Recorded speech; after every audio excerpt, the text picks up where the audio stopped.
अस्सलाम वालेकुम अली भाई। वालेकुम सलाम। अच्छा अली भाई, मोहम्मद उमैर का सवाल है कि रिस्क मैट्रिक्स थोड़ा सा एक्सप्लेन करें। जी अशफाक साहब, सबसे पहले तो मैं मोहम्मद उमैर को सॉरी बोलना चाहूँगा कि काफ़ी टाइम से उनका कमेंट आया हुआ था, हम इस पर रेस्पॉन्ड नहीं कर सके।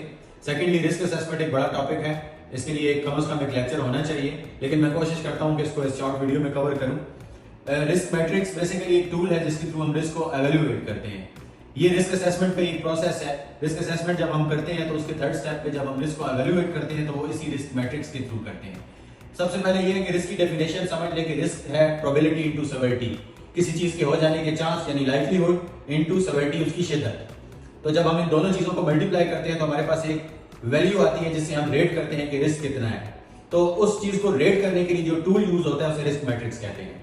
रिस्क मैट्रिक्स आप स्क्रीन पे देख रहे हैं, हर ऑर्गेनाइजेशन अपना रिस्क मैट्रिक्स यूज करती है, बेसिक स्ट्रक्चर उसका यही होता है। मैंने अपनी कंपनी का शेयर किया है, तो अब आप देख रहे हैं अपनी स्क्रीन पे कि यहाँ पे एक्स एक्सिस में हमने प्रोबेबिलिटी को रखा है जबकि वाई एक्सिस में हमने सेवेरिटी को रखा है, और इन दोनों को चार चार नंबर दे दिए हैं, 1 2 3 4। अब जब भी हमने रिस्क को एवेल्युएट करना है तो हमने प्रोबेबिलिटी इनटू सेवेरिटी मल्टीप्लाई करना है।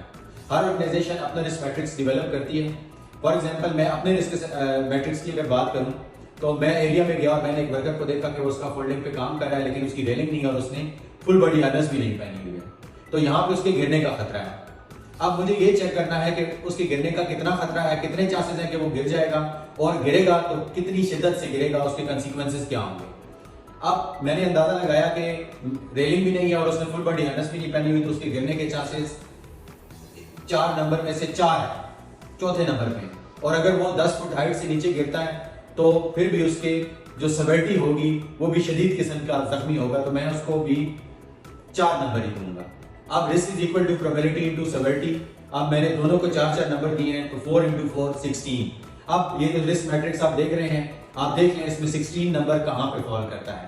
ये रेड पे फॉल करता है। अगर ये रेड कॉर्नर पे आ रहा है तो मुझे नीचे देखना है कि रेड पे क्या एक्शन लेने हैं मुझे। इसकी बेस पे मैंने डिसाइड किया कि stop the activity and apply adequate controls to bring the risk level in acceptable range.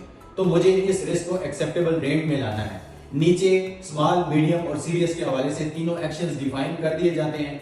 जब हम रिस्क को फाइंड आउट कर लेते हैं प्रोबेबिलिटी टू सेवेरिटी मल्टीप्लाई करके, तो हम क्या करते हैं, चेक कर लेते हैं कि ये कितने लेवल का रिस्क है और इस पर हमें क्या एक्शन लेना है। ये एक बड़ा टॉपिक है, मजीद जानने के लिए मेरे से रब्ता करें, मैं इस पर आपको डिटेल प्रोसीजर भी भिजवा दूंगा रिस्क आइडेंटिफिकेशन का। Thank you.